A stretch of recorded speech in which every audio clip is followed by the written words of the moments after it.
สูงค่ะเหมือนในค่ะก็เต็มมาเฮ็ดพะลูตาในค่ะเนาะออกค่ะกำเฮาก็เต็มมาด้วยเครื่องมันในค่ะเนาะว่ามีอีสังหลายๆในค่ะเนาะก็เต็มมีผงวุ้นในค่ะแล้วก็เต็มมีสีอันเฮาใส่สีใส่อาหารในค่ะเนาะเก๊กสีหังก็ใส่ได้อยู่ในค่ะเนาะแล้วก็เต็มมีนมค่ะแล้วก็มีหมักอุ่นในค่ะเนาะหมักอุ่นเฮาก็ขุดไว้ในค่ะเนาะแล้วก็น้ำแหลงในค่ะเนาะแล้วก็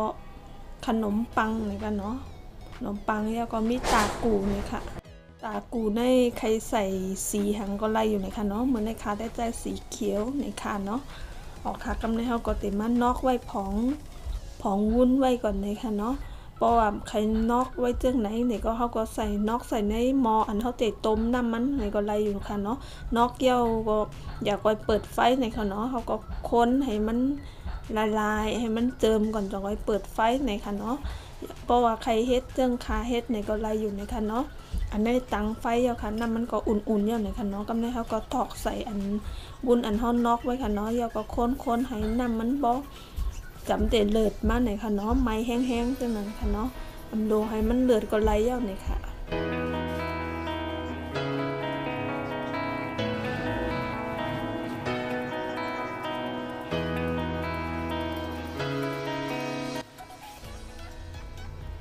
ออกค่ะกำในเฮาก็เอาสีอันเฮาติดใส่นะคะเนาะ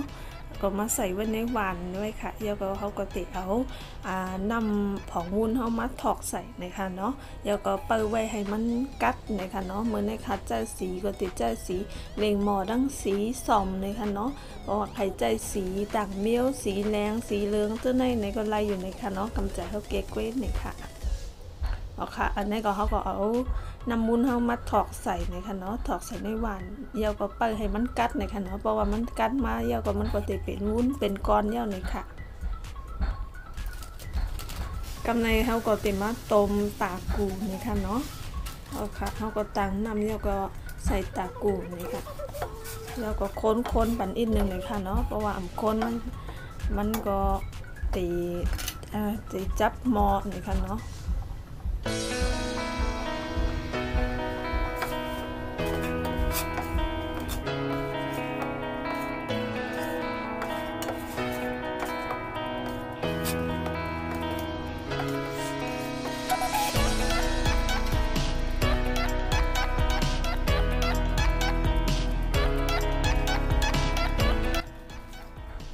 ออกค่ะในค่ะเนาะตากูเขาก็ไล่อย่างนี้เขาก็ใส่สกาแจ็ดไว้ในค่ะเนาะกำลังเขาก็เต็มมาเฮ็ดน้ำหวานนั่นค่ะตั้งน้ำแล้วก็ใส่เกลือหวานค่ะแล้วก็ใส่นมค่ะแล้วก็ค้นให้มันเข้ากันก่อนค่ะแล้วก็เขาก็ตีใส่น้ำแหลงในค่ะเนาะ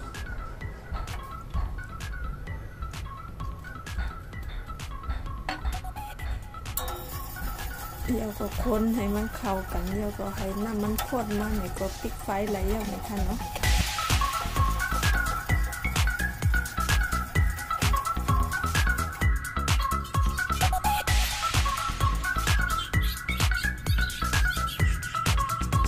ออกทานเลยค่ะเนาะเครื่องมันเขาก็แห้นไว้หมดเย้าเนี่ยก็เขาก็มาตักใส่หวานกินไรเย้าเนี่ยค่ะเนาะวุ้นเขาเจอนั่นเนี่ยค่ะเนาะโปเข